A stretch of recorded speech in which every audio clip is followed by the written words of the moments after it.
What's up guys, and Happy New Year! Today I wanted to talk about my expectations and hopes for Yu-Gi-Oh! In 2026. I'm going to talk about a sealed product angle, I'm going to talk about a metagame angle, and I'm going to talk about an end user experience angle. I think that those three things kind of encompass my wish list. So I'll start with sealed product, and I just want to say, I think 2025 has been a better year in terms of sealed product for Konami than some of the past years.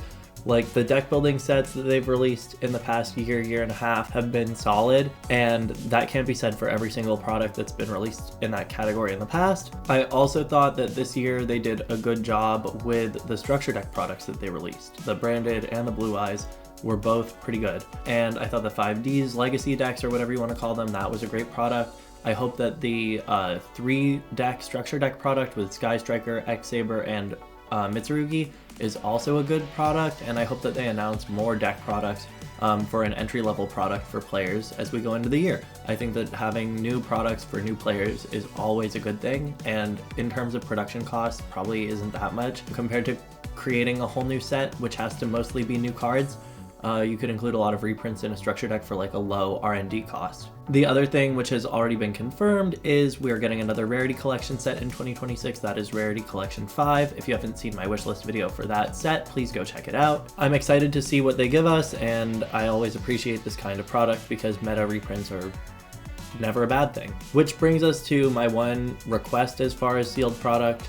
I would like to see a little bit of a quality increase in terms of I don't even know, rarity distribution or card quality in the main booster sets. I feel like every time there's a main booster set, it's here's 6 to 7 cards that you want out of the set, and then everything else is kind of whatever. And I will say, with Burst Protocol coming out in February, there is a lot of legacy support in that set. One thing I said in the review of the set is that there isn't a lot of wasted space. Konami is getting on track with that, and for Blazing Dominion, I think we can expect the same thing with the Fairy Tail support, the Train support, and more. I feel like we've entered this time period where the deck building packs kind of determine the power level of the game, and the main booster sets try to work around that, because if you're trying to support a bunch of different things or print generic staples in the main booster sets, you have less room to give to the archetypes that are featured in them.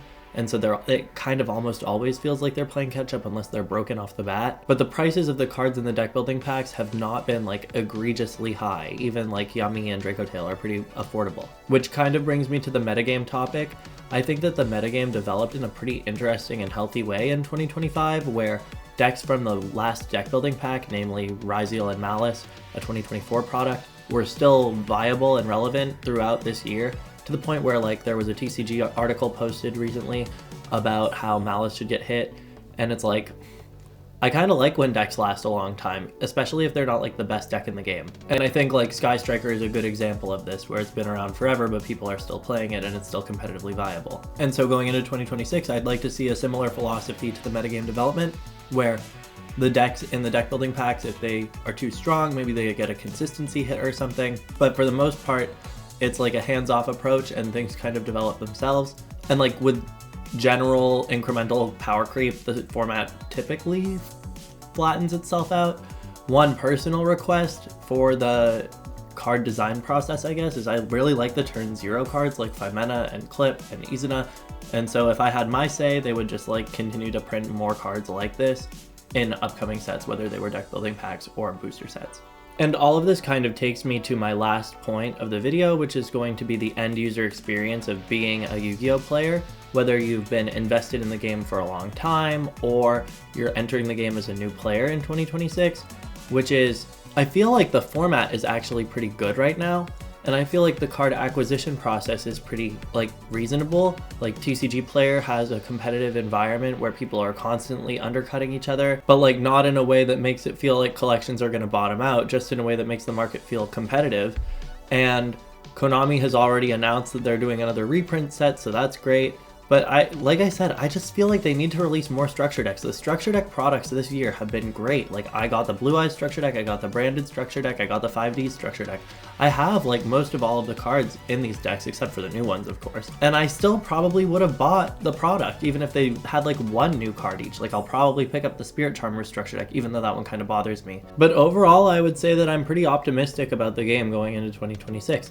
And I'm excited to see what Konami releases as far as reveals for new cards cards in the OCG. I'd love to see like another deck building pack. I know that's kind of greedy because we don't even have Wave 2 of Cool Tune, but Wave 2 of Heck of Hands got revealed today. And those cards look great. Like, they don't look overpowered, but they look compelling. And I think that's exactly what you want from a second wave. So props to Konami for that. Let me know what you think in the comments, if I missed anything, or if you have a specific wish for Yu-Gi-Oh! In 2026. Thanks so much, and I'll see you next time.